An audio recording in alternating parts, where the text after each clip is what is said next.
اعوذ باللہ السمیع العلیم من الشیطان الرجیم بسم اللہ الرحمن الرحیم الحمدللہ والصلاة والسلام علی اہلہا اما بعد فقد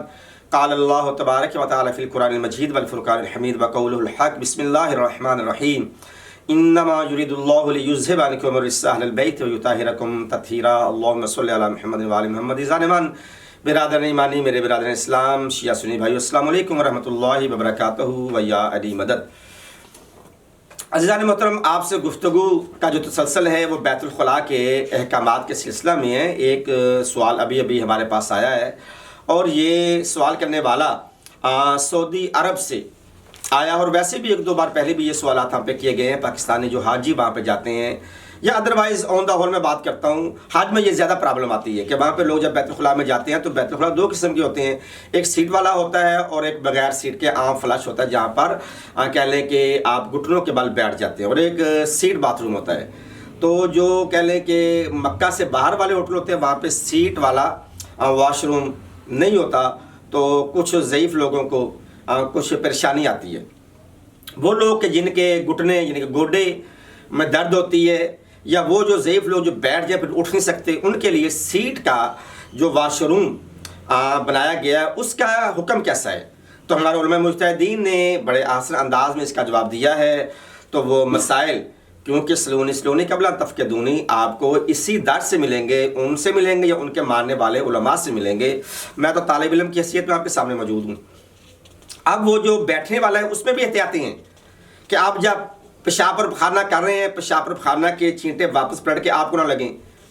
یا آپ کے کہہ لیں کہ جو پاؤں کی ایڑی ہے وہاں اکثر لوگوں کے جائے پخانہ جائے پیشاب دھوتے ہوئے چھینٹے وہاں پہ چلے جاتے ہیں، اور بیان ہی ایسے جب وہ جائے پخانہ دھوتے ہیں تو تب بھی وہ بعض اوقات فلیش کے نیچے سے جب پخانہ گرتا ہے تو پلٹ کے واپس چھینٹے آ جاتے ہیں۔ یہ ان چھینٹوں کا ہمیں سامنا فلش والے سسٹم میں کام نظر آتا ہے، مگر زیادہ سیٹ باتھ روم پہ آتا ہے، کیونکہ سیٹ باتھ روم پہ آدمی ایسے بیٹھا تو کرسی پہ،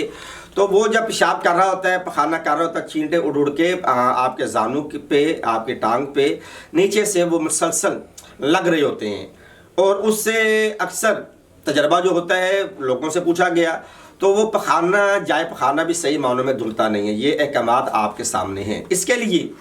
تو یہ واش روم کیسے ہم یوز کریں، تو اس کے لیے احتیاط یہی ہے کہ اگر آپ اس بات پر اس کہہ لیں کہ صحیح پر اگر آپ قدرت رکھتے ہیں تو آپ کو چاہیے کہ آپ وہ اپنی کہہ لو کہ جو اپنے ٹانگوں پہ جو اپنے دھوتی پہنی ہوئی ہے، پتلون پہنی ہوئی ہے، ادروائز یا شلوار جو بھی پہنی ہوئی ہے، پاجامہ پہنو، آپ اس کو اتار دیں۔ جب فارغ ہوں تو پھر آپ زیر ناف سے سارے اپنے دونوں ٹانگیں آگے پیچھے دھو لیں، تو آپ کی وہ جو نجاستیں اچھل کے لگی ہیں تو وہ دور ہو جائیں گی۔ مگر ان نجاستوں کے لیے آپ کو یہ دیکھنا پڑے گا کہ وہ نجاستیں نجاست ہیں یا نجاست سے ملی ہوئی ہیں، یعنی قریب نجاست ہیں، پھر اس کے الگ سے احکام ہیں۔ تو اس کے رنگ اور بو ذائقہ دیکھنا پڑے گا کہ جو چھینٹوں نجاستیں لگی ہیں اس میں اگر پخانہ یا پیشاب